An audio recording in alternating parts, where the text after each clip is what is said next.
There's another one that you've been sent to. That's fantastic. It's amazing. And that's the scabies bone. Yeah, it's very basic. Excellent. So Linda's... What are they flying around? Oh, Rachel, big one. Are you shooting that okay? That's it, isn't it? Mine's, yeah. The one with the bug picture. Layer.com. L-A-Y-A-R. So it looks like... And iTunes or Yeah. Marketplace. Yeah. Crawling over your face. Rachel got a photograph of me with a whole lot of bugs around me. Ones were quite close to my head. Brilliant. I'll look at all that file. It's another parasite. Good. Been in the city for a long time, come down to Bundanon and there's these green rolling hills and little happy cows and kangaroos bouncing around, and these Europeans were just going crazy because they'd never seen kangaroos before, and we'd go for walks to the river and it was just heaven. But then one night coming back from the river we saw this little creature just down near where the gate to the house is, and it was just this terrible shock. I thought we were in heaven, but actually there's this poor tortured soul. So I became very interested in what was causing this and what it was. It's the mange, and it's a scabies mite. If any of you have ever had scabies, it's scabies, which is a little spider mite. It's an arachnid, and it burrows under the skin and lays eggs and shits under the skin, and it's toxic, and it breeds and proliferates, and the wombat gets really sick and slowly dies and is in really terrible pain. And they go blind and they come out in the afternoon, which, you know, they shouldn't be. They should be there at night time. So I was really interested in this, and there's some of the bugs. So that's an electron microscope view. Wow. And I went down to this wonderful conference and I heard Dr. Phil Borchard talk down there. Yeah, which was great.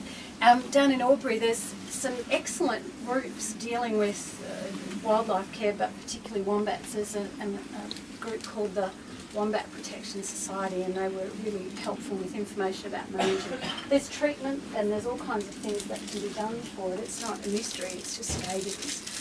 And of course what has been happening here that someone talked about already is that there's a fox baiting program that had started, I think, just when I was here last year, and that has shown some improvement already. If you get rid of the foxes, then there's less chance that the bug gets brought in quite so much and all this sort of stuff. Also, you can install little flaps in the burrow with a bit of arachnicide, insecticide stuff, and so when the wombat goes through, the chemical dumps on their back, and if you do that once a week for about 2 months, then it can clear it up as well. So there's things that we can do about it. Now at the same time, I was also, my girlfriend is an environmental campaigner, so I get environmental issues all the time. In fact, longwall mining on the southern coalfields, so the Illawarra close to here, this is sort of from about Helensburgh to Wollongong, this map.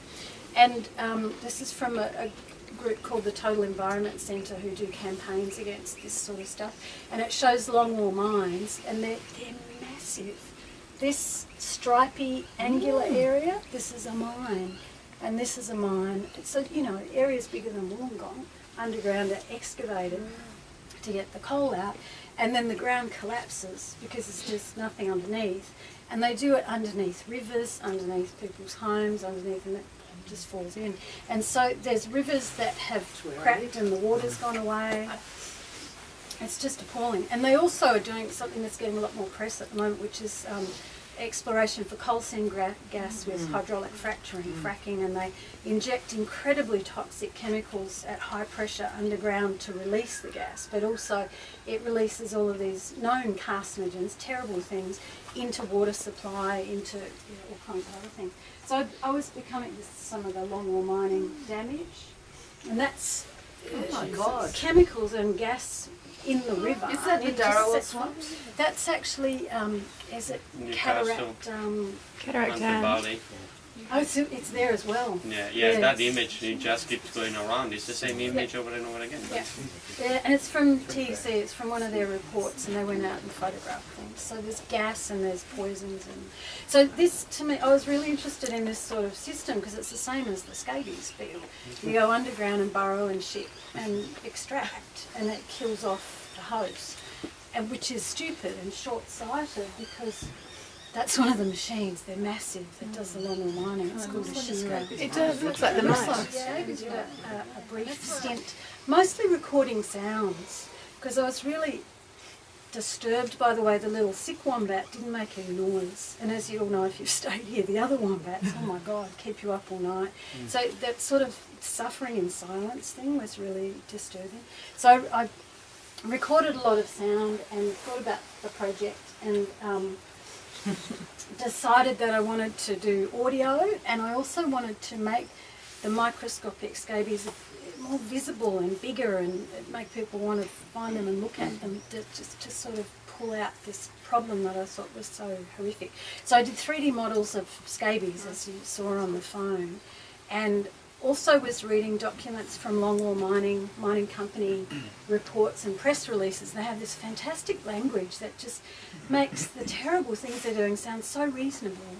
We're doing sustainable development in the Illawarra, and then you look at the pictures and it's like, so that sort of language I thought would be nice to give these characters. It's all right, we're just going about our daily business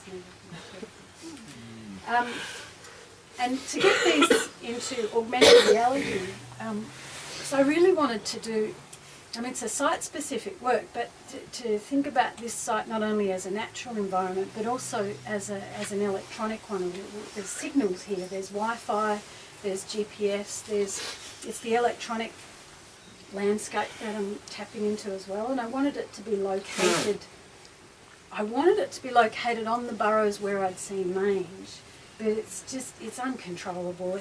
These things don't stay where you put them. So I positioned the mites, and then they'd just be over there, or then they didn't show up at all for 3 days. And so I'm just grateful that they're visible at all now. I don't care where they are, but if they're here, roughly, then that's okay. So I'm sort of rethinking how it works. It's not a very precise location, but I'm using really quite apparently simple tools, but completely unpredictable and flaky, and it's new technology, so it fails all the time. But layer, if you downloaded the browser, the layer people, anyone can set up a layer. That's what they call a range of augmented reality points.